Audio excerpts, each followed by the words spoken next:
My name is Evelyn Carter. I spent 9 hours on an operating table, and when I finally opened my eyes, my phone showed 73 missed calls. My throat burned from the breathing tube, and my back was locked inside a brace I couldn't even feel yet. The phone resting on my tray table kept lighting up over and over. I pulled it closer with a hand that barely responded and noticed a voicemail from my father. I hit play, struggling to move. "Honey, don't be upset. We sold your condo to pay for your sister's wedding. You were unconscious, so we signed the paperwork for you. $425,000. It's all taken care of." Taken care of. My home had disappeared, while machines were breathing for me. The wedding was only 3 weeks away. I could barely raise my arm, yet I managed to make one phone call. What happened after that was nothing like what my family expected. Welcome back to Diana True Stories, where people reveal their true character the moment they believe you can no longer fight back, and where the quiet ones always finish what the loud ones begin. If you've ever been told that sacrificing for everyone else was simply your responsibility because you were the strong one, then this story will probably hit close to home. Leave a comment letting me know where you're watching from, and don't forget to subscribe. A nurse named Priya walked into my room to check my vital signs. She smiled and told me the surgery had been a success. 9 long hours. 3 spinal levels fused together. An old injury finally repaired. I'd spent years standing beside hospital beds holding clipboards for my patients. Now I was the patient lying in one. I hated that feeling. I asked Priya to play my father's voicemail again because part of me hoped the anesthesia had distorted what I'd heard. It hadn't. His voice remained calm, almost cheerful, carrying that familiar confidence of someone who had already decided I would eventually forgive him. I placed the phone back on the tray and stared up at the ceiling. Then I did the only thing that has ever helped me stay calm. I started organizing the facts inside my head. Sold. Signed. While I was unconscious, 3 facts lined up as neatly as patients waiting in tria. I'm a surgical nurse. That means I don't panic during the first 10 seconds of a crisis. I assess the situation first. So I assessed. Someone had signed my name to legal documents while I lay unconscious inside this hospital. That wasn't confusion. That wasn't a misunderstanding. That was a signature that should never have existed. "Priya," I whispered, my voice rough as sandpaper, "I'm going to need a complete copy of my anesthesia record, every timestamp included." She looked surprised before giving me a slow nod, the kind nurses give patients they suspect might still be groggy. But I wasn't confused. Without realizing it, I had already started building my case. Because whoever signed my name had done it while I had a breathing tube down my throat and surgeons operating on my spine. People assume the strongest person eventually bends under pressure. They forget the strongest person usually keeps records. You need to understand what that condo really meant to me. It was never just an apartment. I bought it when I was 28, 2 years after returning from my second deployment as an Army medic. The bank nearly laughed me out of the office. A single woman. A government nurse's paycheck. A back permanently damaged enough to ache every cold morning. Still, I saved every dollar like it was part of a mission.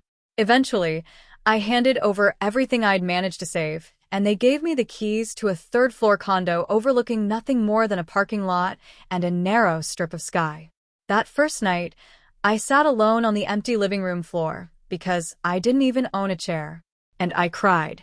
For 6 straight years, I made every mortgage payment. 6 years of overtime shifts, packed lunches, skipping vacations while my friends traveled without me. By the time I entered surgery, I had built nearly $300,000 in equity. That money wasn't about greed. It represented every early morning I'd traded for a place that truly belonged to me. For the first time in my life, I had a front door no one could tell me to leave. My family knew exactly how much that home meant to me. That's still the part that hurts the most. About 4 months before my surgery, my father had casually joked about borrowing against my condo to help pay for Brooke's wedding. I answered no, without even thinking. At the time, I believed that should have ended the conversation. Later, I learned something important. For certain people, the word no is simply the beginning of negotiations. Most people assume I never saw any of this coming because I trusted my family. The truth is, I noticed more than they realized. After that conversation, I quietly took 3 precautions because that's simply how I'm wired. First, I told my father clearly that my condo wasn't available to fund anyone else's plans. As I spoke, I watched his jaw tighten.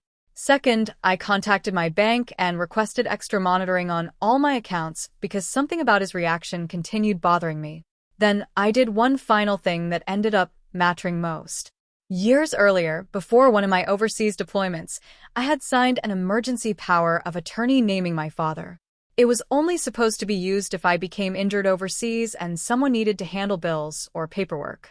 I had completely forgotten it still existed. So, 2 days before surgery, while completing all the preoperative paperwork, I officially signed a written revocation. That evening, sitting at my father's kitchen table, I handed him a copy. "I'm just cleaning up old documents before surgery," I told him. He took the paper. He nodded. Then he placed it beside the fruit bowl. I walked away feeling relieved. Protected. Looking back, that's probably the cruelest part of this entire story. That quiet satisfaction of believing you'd secured yourself. Because somehow, while I was unconscious, my signature still appeared on the deed. The authority I had legally destroyed somehow came back from the dead. Lying in my hospital bed, I kept asking myself the same question. I had revoked the power of attorney. So how had they managed to use it anyway? 4 days later, the hospital discharged me. My surgeon was pleased with the results. The spinal fusion looked strong. My pain was manageable with oral medication. I could slowly shuffle down the hallway using a walker, and once I managed that, insurance considered me ready to leave. They needed the hospital bed for someone else. The reality hit me while I sat in a wheelchair waiting at the hospital entrance. I had nowhere to go. The condo where I'd carefully prepared to recover, the adjustable bed, the bathroom safety rails I'd installed myself, no longer legally belonged to me. I couldn't drive. I was taking muscle relaxers. A rigid back brace stretched from my hips to my shoulder blades.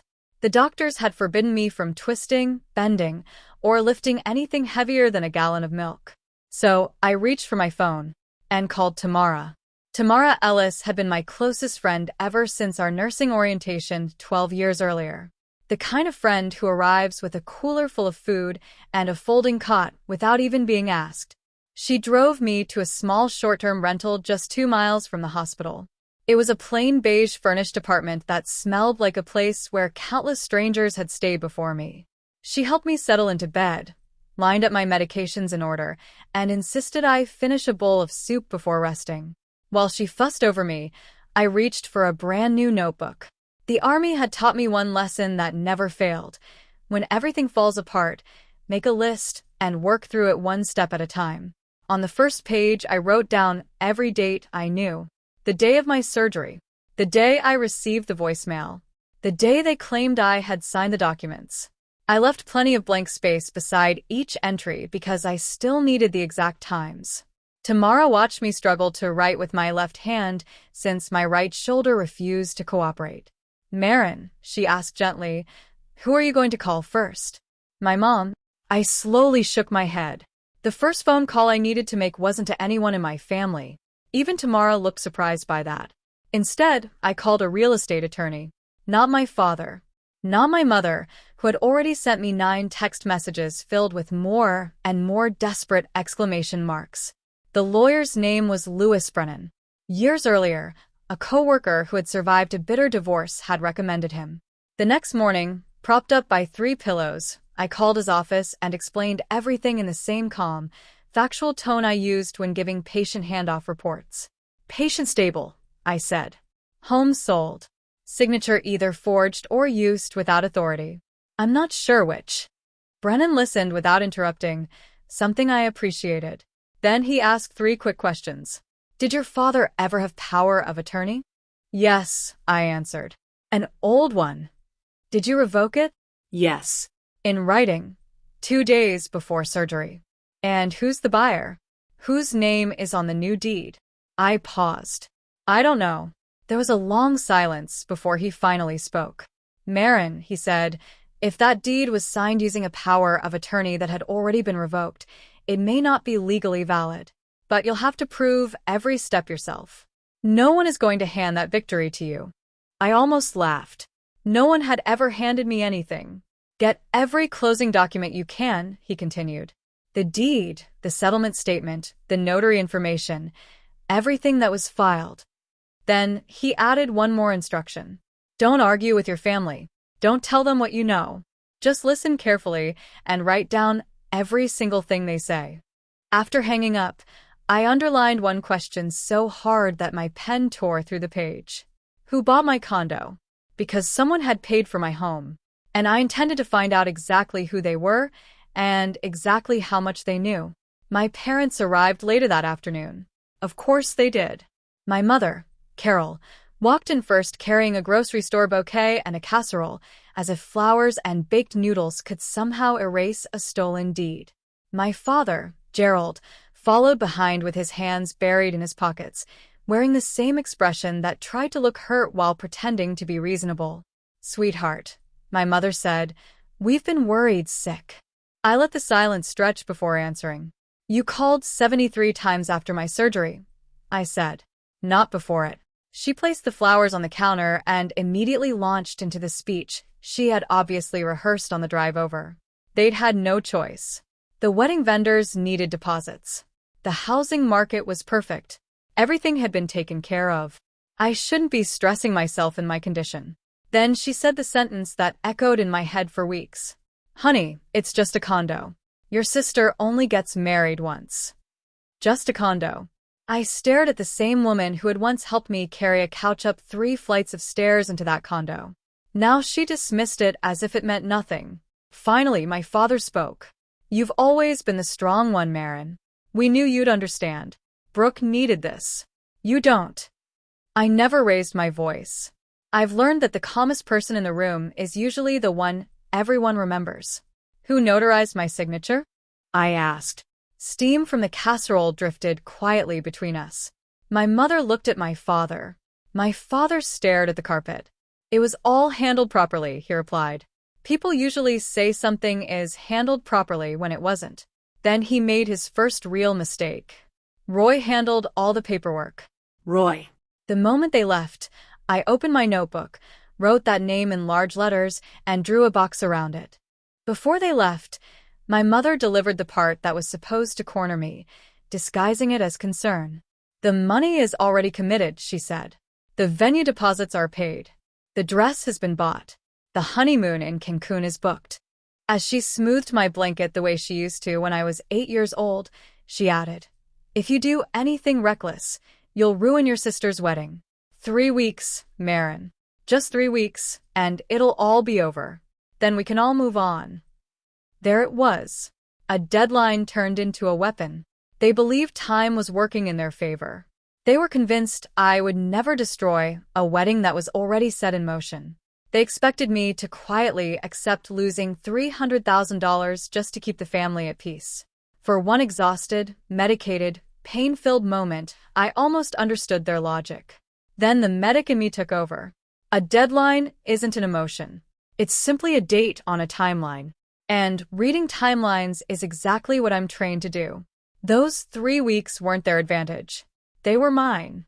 After my parents left, I lay there staring at the box I'd drawn around Roy's name, already beginning to plan my next move. Then another problem hit me. To prove the deed was invalid, I needed my copy of the revocation, the document my father had casually placed beside the fruit bowl. Every important paper I owned, including the original power of attorney and my deployment binder, was stored in a file box inside the closet of my condo. The condo I no longer had access to. I closed my eyes. I'd protected myself with a legal document, and they'd locked that very document inside the property they had taken from me. If you've ever been the strong one everyone depends on until the day you can no longer stand on your own, then you already know this feeling. Stay with me. The moment I discovered the exact minute they claimed I signed that deed changed everything. If you've ever been the strong one, leave a comment saying "strong one," and don't forget to subscribe so you don't miss what happens at the rehearsal dinner. Brennan moved much faster than I expected. Within 2 days, he had obtained the recorded county documents along with the title company's file. He emailed everything to me, and Tamara held my laptop steady because simply sitting upright still sent pain shooting through my back. There it was, the deed that had erased 6 years of my life. The buyer's name was printed clearly across the page. Roy Maddox. I knew that name immediately. Roy was my father's longtime business partner. They had spent 20 years building half-finished strip malls together. He came to our Thanksgiving dinners every year and complained about contractors like he was part of the family. The sale had been made entirely in cash. Then I saw the price. $300,000. Not $425,000. Not even close to market value. My $425,000 condo had been sold to my father's own business partner for only $300,000 in cash.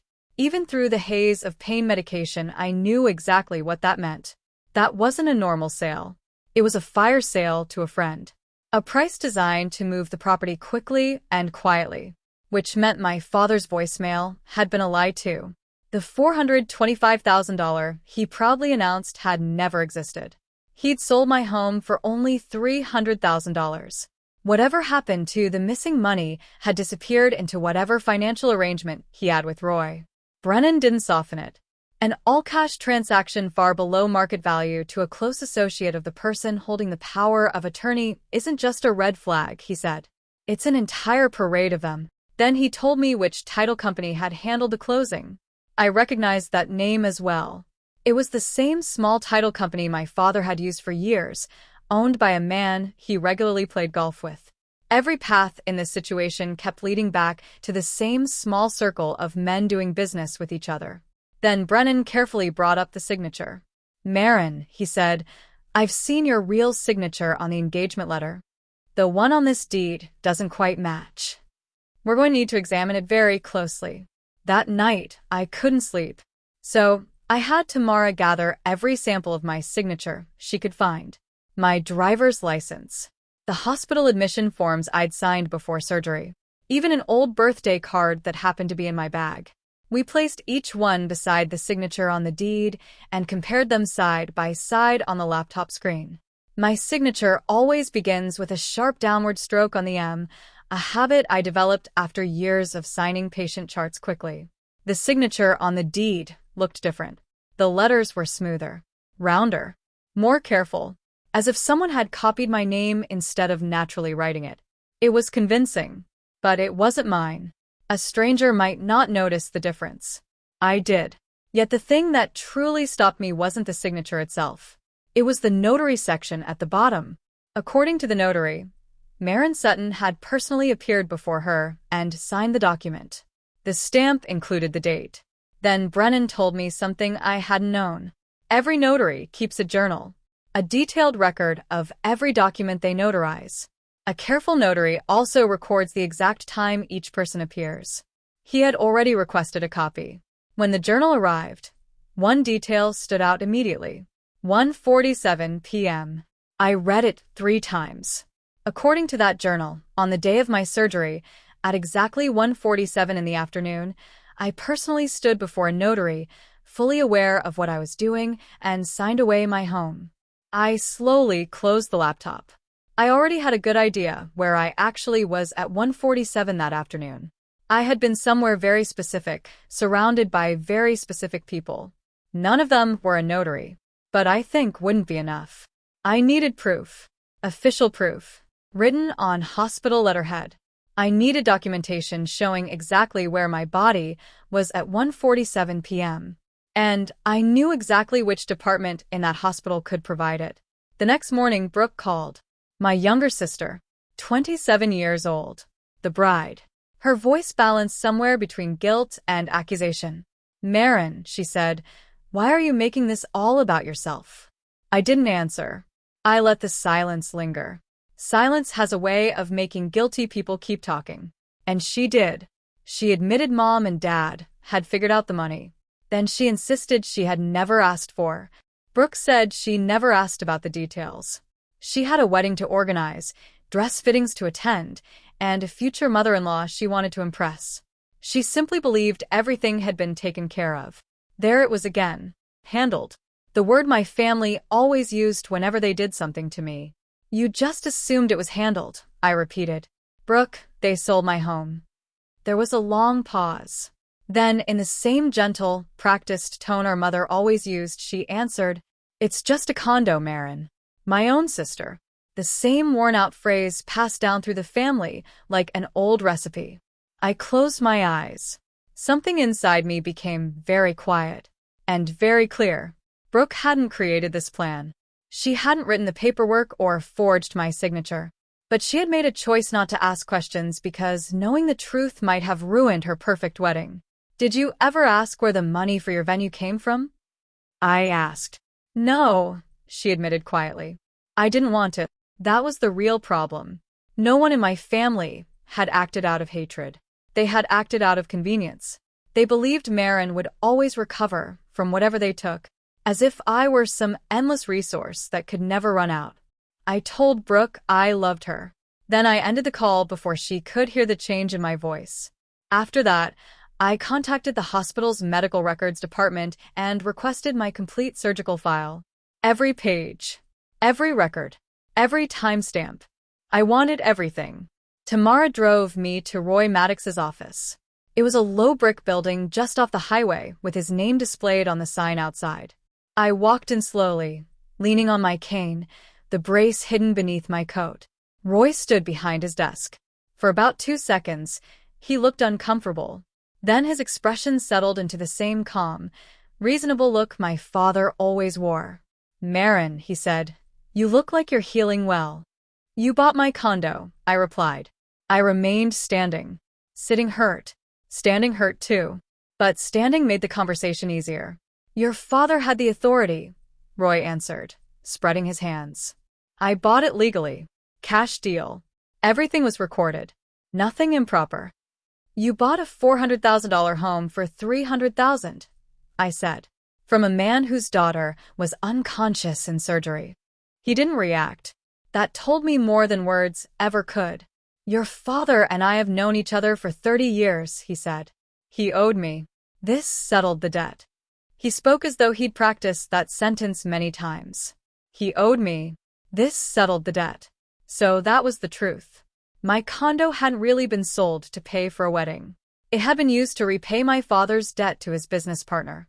The wedding was simply the decoration placed on top to make it look acceptable. Roy leaned back comfortably.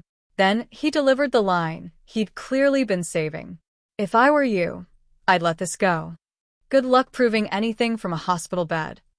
I looked at him for a long moment. Then I smiled. The same calm smile I give patients before explaining something they aren't going to like. I've worked from worse positions than a hospital bed, I said. You'd be surprised what I can prove lying flat on my back. A few days later, my medical records arrived in a thick envelope. I read them the same way I'd reviewed hundreds of patient charts throughout my career. The only difference was, this chart belonged to me. An anesthesia record is an incredible document when you need an alibi. Anesthesiologists document everything. Every step. Every minute. Both because the law requires it and because good doctors always keep precise records. The report showed I was intubated at 11:02 a.m. Anesthesia was confirmed. Then page after page listed my blood pressure, heart rate, oxygen levels, and every other vital sign in neat, organized columns throughout the procedure. At 1:45 p.m., my chart recorded stable vital signs while the surgeon was working on the second level of my spinal fusion. At 1:50 p.m., the procedure was still underway. At exactly 1:47 p.m., the exact same minute a notary claimed I personally appeared and signed away my condo. I was lying face down on an operating table. A breathing tube was in my throat, and 4 was in my arm, and my surgeon's hands were inside my open back. I finished reading the records and sat completely still. This wasn't one person's word against another anymore. It was one timestamp against another. According to the deed, I signed legal documents at the exact minute a machine was breathing for me. There is no version of reality where both of those things are true. I called Brennan and read every timestamp to him. For the first time, I heard genuine excitement in his voice. The careful, controlled kind lawyers allow themselves. That's about as airtight an alibi as you're ever going to get, he said. Then he added what I had already feared. It proves you didn't sign the deed. It strongly points to forgery. But if we want to completely destroy the deed and eliminate the buyer's claim to the property, our strongest evidence is still the revocation. The document proving your father's authority had already been canceled. We have to find it, the revocation. The paper copy was locked inside a file box in the condo. I could no longer enter. I spent half the night awake, furious that the most important document in the entire case was trapped inside the very home they'd stolen from me. Then, sometime around 3 o'clock in the morning, I remembered something. I sat up so quickly that my back immediately reminded me why I shouldn't. I've always been an extremely careful person. Careful enough that my friends used to tease me about it. When I signed that revocation 2 days before surgery, I hadn't just handed my father the paper copy. I'd scanned it. I'd taken a picture of the document with my phone and emailed it to an old JAG contact from my army days. It was a habit I picked up overseas, where you learn to keep 3 copies of every important document because there was always a chance you might never get back to the original. With shaking hands, I grabbed my phone and searched my sent folder. There it was, an email I had sent 2 days before my surgery and 3 days before the closing. Attached was a clear scanned copy of the signed and dated revocation of my power of attorney. The metadata was still there, showing the exact date and time it had been sent. 2 full days before my name appeared on that deed, I had already canceled the authority they claimed to use. The proof had been sitting safely in my sent folder the entire time while I was lying in a hospital bed, convinced it was locked away inside the condo. At 3 o'clock that morning, I forwarded the email to Brennan with a single sentence. Found it. Check the date. He called me back at 7. Marin, he said, and I could hear the excitement in his voice. This completely changes the case. The revocation was signed before the closing, and your name was placed on the deed while you were on the operating table. We now have strong grounds to argue that the deed never legally transferred anything. We're not saying it's questionable. We're saying it's void. And that's a case I feel very good about. Brennan explained everything the way a surgeon walks a patient through an operation, which happened to be exactly how my brain processed information. We're going to attack this from 3 directions at once, he said. First, we'll file a quiet title action in civil court. We'll ask a judge to declare the deed void because the power of attorney had already been revoked before anyone attempted to use it, and because the signature itself appears to be forged. If the judge agrees, then legally your condo never left your ownership, regardless of what was recorded. Second, we'll make a criminal referral.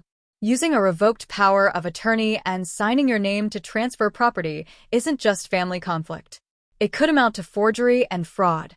That's something for the police and the district attorney to investigate. Third, we'll file a claim against the title company and its underwriter. Their notary certified a signature that your anesthesia records prove could not have happened. Title insurance exists for exactly this kind of fraud. Then he paused. You'll make the decisions. You'll sign the documents. I'll prepare the filings. Every move from this point forward belongs to you. That meant more than he probably realized. Nobody was coming to save me. I was simply taking the right tools into my own hands. Then Brennan gave me one final warning. The moment we file the quiet title action and record a notice of pending litigation against the condo, it becomes public. Roy won't be able to sell or refinance the property anymore, which is good. But your family will know within days. There isn't a quiet way to do something this loud. I looked at the calendar, hanging on the wall. 18 days until the wedding. Then let's make it loud, I said. But on my timeline, not theirs. I'll be honest about what was hardest. It wasn't worrying about people calling me ungrateful. I had stopped caring about that years ago. The hardest part was knowing that filing these papers could expose my father to real criminal charges. Not family drama. Actual criminal charges. My mother must have sensed what was coming because she called that same evening, crying before I even had a chance to say hello. Marin, please, she begged. Whatever you're planning, don't. Do you really want to send your father to prison over money? Over a building? She knew exactly which emotions she was trying to use against me. I held the phone to my ear and let myself feel all of it. The weight of being the person who could either stop this or allow it to move forward. Then I remembered the way they always did the math. The math where 6 years of my life was simply another expense they expected me to absorb. Mom, I said quietly, I didn't forge anyone's signature. I didn't sell property that wasn't mine. I didn't steal a home. He did. Both of you did. I'm simply refusing to pay the price for it with 6 years of my life. She told me I was being cold. No, I answered. I'm being clear. Those two things only look the same to people who expected you to stay kind enough to let them steal from you. I ended the call gently. I wasn't trying to hurt her. But in that moment, I made a decision that never changed over the next 2 weeks. I would file every document. I would let the legal system do exactly what it was designed to do. But I wasn't going to blow everything up during a phone call or an argument in a parking lot. I would choose the moment myself. The one place where the truth would have the most witnesses and where I wouldn't have to raise my voice. There was only one place that fit. So we filed. Brennan walked me through every signature page over a video call, and I signed each one with my real signature, the same sharp downward stroke on the M that had always been mine. My back still hurt, but my determination never wavered. The quiet title lawsuit was filed in civil court. A notice of pending litigation, a lease pendens, was recorded against the condo, legally freezing the property. Roy Maddox could no longer sell it, refinance it, or do anything with it except watch his supposedly clean cash deal become a liability. That same week, Brennan delivered our evidence to Detective Reyes in the Financial Crimes Unit. She called me personally to verify the timeline. I read her the exact times from my anesthesia records. Then I gave her the date on the revocation of the power of attorney. There was a long silence on the other end of the line. By then, I recognized that kind of silence. It was the sound of someone realizing that a case had suddenly become very easy to believe. The first signs of panic came quickly. Later, through a string of furious text messages from my mother, I learned that Roy had called my father in a panic the moment the lease pendens appeared during a routine title search. The deal they believed would quietly disappear into the county records had suddenly become impossible to ignore. Instead, it was flagged, frozen, and sitting under a detective's scrutiny. My family quickly realized I had made my move. The flowers stopped arriving. The casseroles disappeared. The phone calls no longer began with "sweetheart." Now they started with, "How could you?" Beneath all the guilt and pressure, I could feel everything building toward one date on the calendar, the rehearsal dinner, only a week and a half away, where both families would gather in one expensive room. They assumed I would stay home, recover quietly, and let them celebrate. They were wrong. I had a back brace, a cane, a folder full of evidence, and an invitation. Everyone kept saying it was just a condo. But it wasn't just a condo. It represented 6 years of exhausting work, sacrifice, and the first place in my life that truly belonged to me. If you've ever been called selfish simply because you finally set a boundary, especially by the people who benefited from you having none, then you already understand exactly how that feels. Stay with me, because what happened at that rehearsal dinner changed everything. A few days later, my father came to the rental alone. This time there were no flowers, no casserole, and no rehearsed performance. He looked older than I remembered, his hair grayer, his shirt wrinkled as though he had been sleeping in his truck. He sat heavily on the beige couch, buried his face in his hands, and for a brief moment I caught a glimpse of the man who had once taught me how to change a tire in the pouring rain. "The Riverside project collapsed," he said quietly without looking at me. "I lost everything. I owed Roy $140,000, and I couldn't pay him. Then there were the Caldwells, Brooke's future in-laws. They have real money, and I couldn't bear the thought of them seeing us throw some cheap little wedding like we were failures." His voice cracked. I didn't know what else to do. The hardest part was that I believed him. Every word sounded genuine. But believing him didn't change what he had done. Then he lifted his head and finally asked the reason he had come. "Drop the lawsuit until after the wedding. Let Brooke have her day. We'll figure out the condo afterward." I swear. Even broken, even crying, he was still asking me to pay the price for his choices.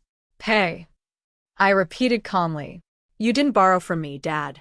You didn't even take something from me. You erased me. You put a stranger's hand on my name and sold the one thing that proved I had built something for myself. He stood, and the sadness on his face hardened into something much colder.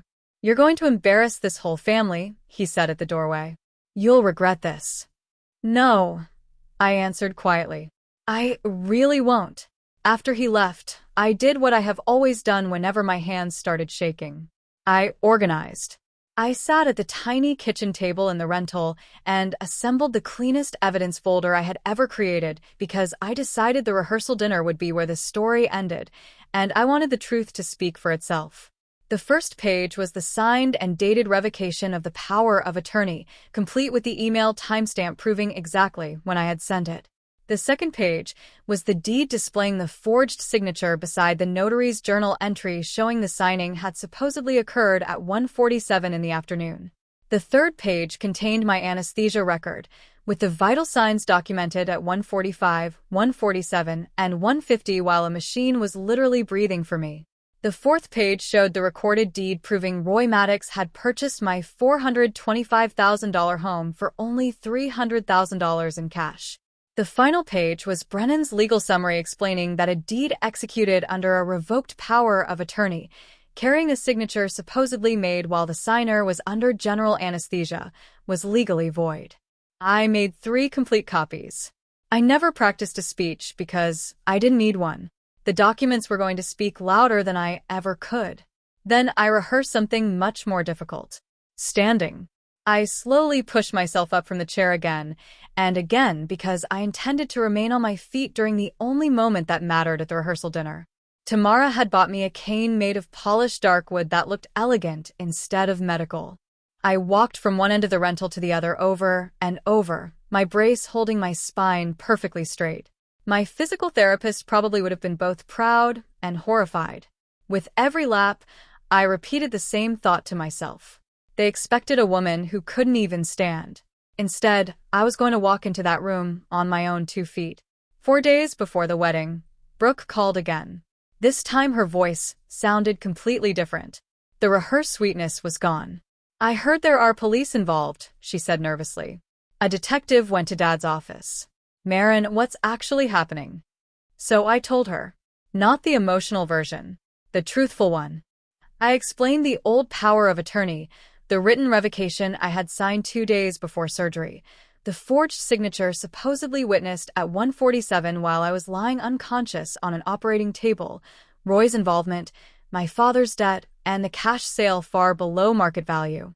I laid out the facts the same way I would explain a medical chart. Then I stopped talking. The silence stretched for a long time. Finally, she spoke in a voice so small I barely recognized it. They told me you agreed to help, she whispered. They said you wanted this. There it was. The lie they had told her to keep her conscience clean. I never agreed to anything, Brooke, I said quietly. I was unconscious. I heard her breathing on the other end. The whole wedding, she said slowly, as if seeing it for the first time. The venue, the dress, everything, it's your house. It's my house, I replied. She didn't promise anything. She didn't apologize. Not yet. But something inside her had shifted, and I could hear it in the silence between her words. It sounded like someone finally realizing that the perfect wedding she had been planning had been built on someone else's stolen home. I have to go, she whispered before hanging up. I didn't know which side she would choose. By then, I had stopped expecting my family to save me. For the first time in a long while, someone in my family had finally asked the only question that truly mattered. What actually happened? And Brooke hadn't liked the answer any more than I had. The rehearsal dinner was being held at Brookhaven Country Club, the kind of place with valet parking, polished hardwood floors, and a stone fireplace large enough for someone to stand inside. The Caldwells were paying for the dinner, something my mother had proudly mentioned dozens of times. Ironically, the Caldwells were also the very reason my parents had sacrificed my home. Edmund Caldwell owned a successful chain of car dealerships, and his wife wore genuine pearls with effortless confidence. They were exactly the kind of people my parents had bankrupted me to impress. That was why I realized the truth belonged in that room. Everything my father had done had been driven by appearances. He couldn't bear the thought of looking like a failure in front of wealthy people, so those same people deserved to see exactly what his pride had cost. I confirmed that I would attend. My mother actually sounded relieved when I called. I understood why. She assumed my decision meant surrender. She believed I had finally accepted everything, that I would quietly smile through dinner, play the supportive sister, let the wedding continue without interruption, and deal with the financial disaster afterward, just as I had always cleaned up everyone else's mess. "I'm so glad you're coming, sweetheart," she said warmly. "It means everything that you'll be there as family." As family. After we hung up, I kept repeating those words in my mind. They wanted me there as family. What they really meant was decoration. Proof to the Caldwells that the Sutton family was loving, united, generous, and perfectly happy. I would be there as family, just not in the role they had written for me. The night before, I carefully laid out my clothes, a dark blue dress that concealed the back brace, and a pair of flat shoes I could safely stand in for hours. Then I placed the 3 document folders inside a leather bag. They believed I was coming to surrender. I was coming to tell the truth in front of every person they had tried so desperately to impress. 20 minutes before dinner, my mother intercepted me in the country club lobby. She immediately slipped her hand around my arm with a gentle smile, steering me toward a quiet corner near the coat check, as though we were sharing a private mother-daughter moment.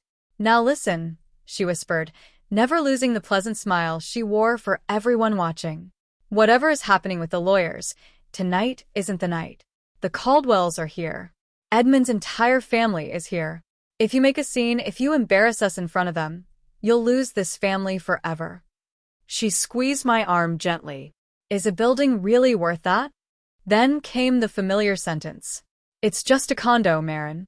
Don't ruin your sister's day over it. Just a condo." The 3rd time I had heard those words from her.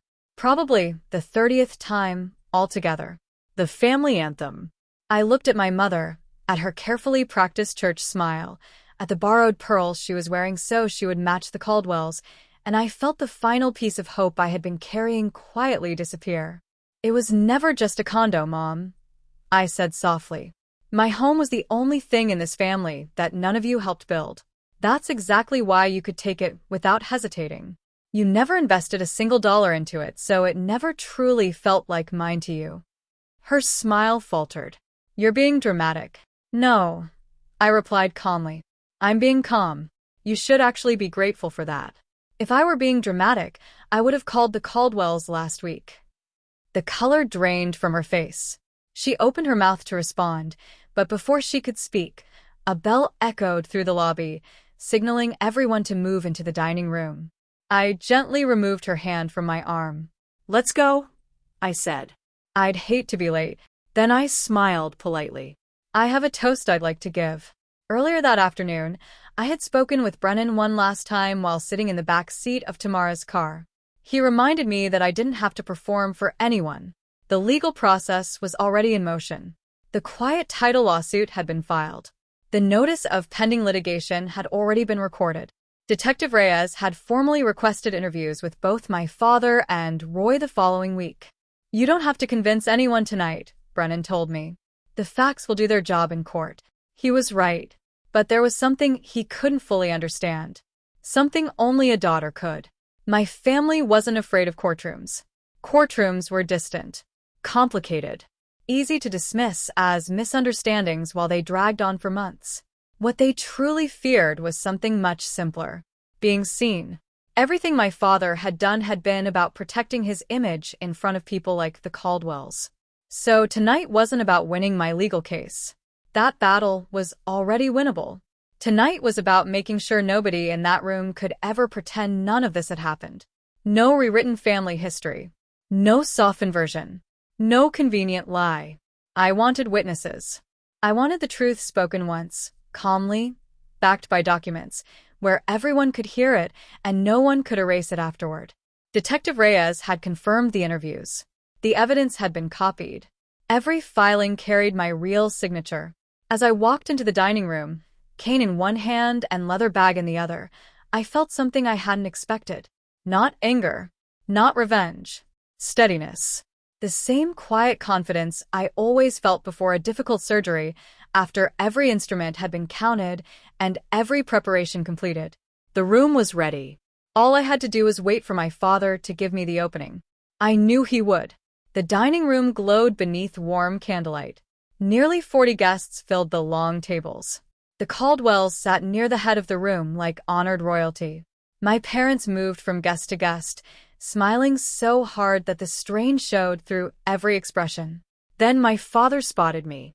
For a brief second, relief and fear crossed his face at exactly the same time. He walked over, forced a welcoming smile, gently took hold of my elbow, and began leading me toward the Caldwells as though I were the family's proudest achievement. "Edmund, Patricia, I'd like you to meet my oldest daughter, Marin," my father announced with a broad smile. "She's the strong one in our family, a surgical nurse who completed 2 military tours. She's always been the generous one, always looking after everyone else. Always generous." I shook Patricia Caldwell's hand, smiled politely, and told her it was a pleasure to meet her. Then I stood back and let my father enjoy the image he had carefully built, the devoted daughter who never stopped giving. The higher he elevated that illusion, the harder it was about to collapse. I took my seat. Across the room, Brooke caught my eye. She didn't smile. Instead, she looked at me with quiet uncertainty. I answered with the slightest nod. Dinner moved on. Salads were cleared away. Glasses were filled with wine. Then, exactly as expected, my father rose to his feet and gently tapped his fork against his wine glass. The conversations faded into silence. "I just want to thank everyone," he began, his voice thick with emotion, "for joining us as our 2 families become one. A wedding like this takes sacrifice, and I'm incredibly proud of how our family always comes together when it matters most. Everyone has contributed in their own way to make Brooke's special day possible." Then he lifted his glass toward me, the generous daughter, inviting everyone to admire the story he'd created. I quietly folded my napkin onto the table and stood. "Since we're talking about sacrifice," I said calmly, "I'd like to say a few words about my sister." Every face in the room turned toward me. Brooke froze. My father's glass remained suspended in the air. I kept my voice gentle because I'd learned years ago that the calmest voice in any room is often the one people listen to most carefully. "Brooke," I said, "I've loved you from the day Mom and Dad brought you home. That's why I think both of our families deserve to know exactly what paid for tonight." I opened my leather bag. 3 weeks ago, I underwent 9 hours of spinal surgery under general anesthesia. I held up the first document. While I was unconscious, someone filed paperwork selling my condominium, my home. A property worth $425,000 was sold for $300,000 in cash to my father's longtime business partner. A ripple of whispers spread through the room. My mother's hand instinctively covered her throat. "The deed carries my signature," I continued, placing the paper where Edmund Caldwell could clearly read it. It was notarized by someone whose own journal states that I personally appeared before her at exactly 1:47 that afternoon. I placed another page beside it. "This is my anesthesia record." At 1:47 p.m., the exact same minute, I was lying unconscious on an operating table. A ventilator was breathing for me, and surgeons were operating on my spine. I looked around the room. So perhaps someone can explain whose hand actually signed my name. Silence. Not ordinary silence. The kind so complete it seemed you could hear the candle flames flickering. I placed a third document on the table. 2 days before that surgery, I officially revoked the power of attorney my father later used. The revocation is signed, dated, and electronically time-stamped. A deed executed under revoked authority, carrying a forged signature supposedly made while I was unconscious, has no legal value. That sale never should have happened. My condo was never theirs to sell. That was the moment my father lost control. He slammed his wineglass onto the table so hard the wine splashed over the rim. "How dare you?" he shouted, rising to his feet, his face burning red. "How dare you humiliate this family in front of everyone? After everything this family has done for you. Everything this family has done for me?" I repeated quietly. I didn't raise my voice even once. I didn't have to. He was shouting. I was calm. The contrast spoke louder than either of us. Dad, I said, you sold the one piece of my life that proved I could stand on my own. You didn't give me anything. You took the only thing I built without your help. I'm simply taking it back. My mother, now crying openly, turned desperately toward the Caldwells. It's all a misunderstanding, she pleaded. Please. But Patricia Caldwell had already picked up the anesthesia record. She read every line in complete silence. The pearls around her neck rose and fell with each careful breath as the reality of the situation settled over her. I allowed the silence to remain. Sometimes silence is evidence all by itself. Then I calmly gathered my documents. I didn't come here to ruin a wedding. I told the room honestly. I came because I refused to let anyone pretend this never happened. The police already have every document. A detective is investigating this case. My father and Mr. Maddox will both be contacted this week. I placed one complete copy of the folder in front of my parents, setting it down as gently as though it were something fragile. That's for you, I said. So there won't be any confusion later about what was said tonight. My father slowly sank back into his chair, looking as though every ounce of strength had drained from him. My mother buried her face in a napkin, sobbing quietly. Across the table, the Caldwells sat frozen, their warm smiles replaced by stunned disbelief. Then Brooke stood. Every eye followed her as she walked the entire length of the room in her engagement dress, passing our parents until she reached my side. She didn't defend them. She didn't excuse them. She simply stood beside me and said loudly enough for everyone to hear, I didn't know it was like this. I swear I didn't. I should have asked. I'm so sorry, Marin. It wasn't enough to erase what had happened. But it was the first completely honest sentence anyone in my family had spoken in 3 weeks. I squeezed her hand. Then I picked up my cane. Without another word, I turned toward the exit. I had said everything that needed to be said. The rest belonged to the courts. Every step toward the door sent pain through my back. The brace dug into my spine, and every movement hurt. Still, I kept walking. Slowly, straight-backed, on my own 2 feet, exactly the way I had practiced. The legal process unfolded almost exactly the way Brennan had predicted, only faster. A forged signature paired with an anesthesia record made the facts difficult to dispute. The case wasn't resolved overnight, but from the moment the evidence was laid out, the outcome leaned heavily in my favor. Once Roy Maddox's attorney reviewed my surgical records alongside the time-stamped revocation of the power of attorney, he quickly realized there was no point defending a deed that couldn't survive in court. Even so, there were hearings to attend, sworn affidavits to file, and months of paperwork that stretched through most of the summer. Rather than gamble on a trial he knew he would lose, Roy agreed to a consent judgment. The judge signed the order we'd requested. The deed was officially declared void. Ownership of my condominium returned to my name, though legally, it had never truly left it. The notice of pending litigation had done exactly what it was meant to do.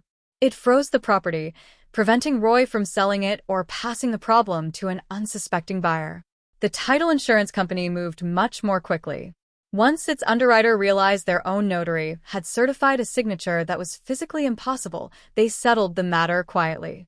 They paid my legal expenses and additional compensation because forged deeds are precisely the kind of risk title insurance exists to cover.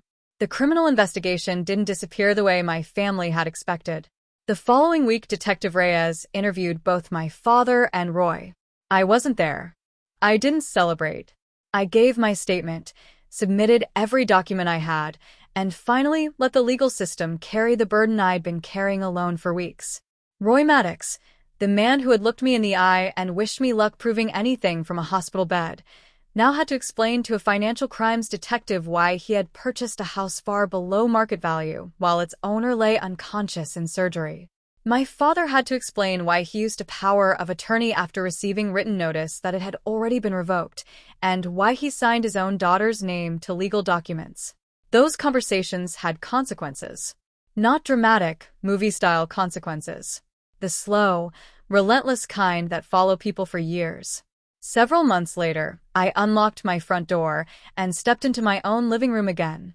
It was empty. Roy had removed every piece of furniture that belonged to him, leaving behind the home he never had the legal right to own.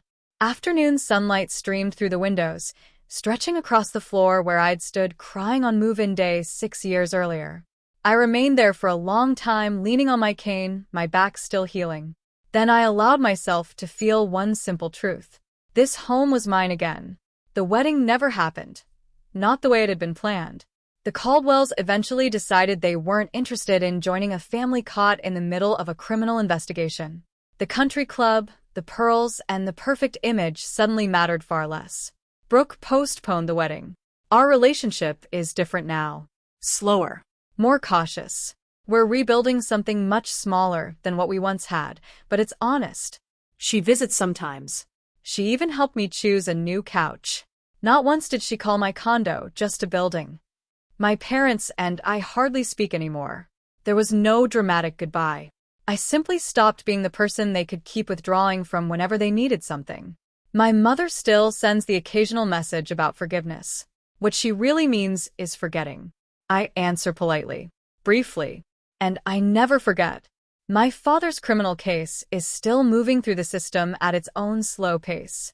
Eventually, my surgeon cleared me to return to work. I went back to the operating room, back to handing surgeons instruments, back to being the calm person everyone depended on. But now, every time an anesthesiologist begins documenting a procedure, carefully recording every few minutes exactly as the law requires, I think about those records. I think about how a document created to protect patients and preserve lives ended up protecting mine in a way nobody inside that operating room could ever have imagined. Here's what I finally understand. It took losing my home and 9 hours under anesthesia to learn it. Love that only flows in one direction isn't really love. It's a bill. And I stopped paying it the moment I realized that even if someone traced my name with their own hand, it still belonged to me. That's how a quiet woman reclaimed her life. 9 hours under anesthesia. 73 missed calls. 1 revoked power of attorney. They forgot I'd backed up before surgery. If this story spoke to something inside you, tell me in the comments about the boundary you finally drew with someone who expected you never would. And don't forget to subscribe to Diana True Stories, where the people everyone underestimates are usually the ones who have the final word.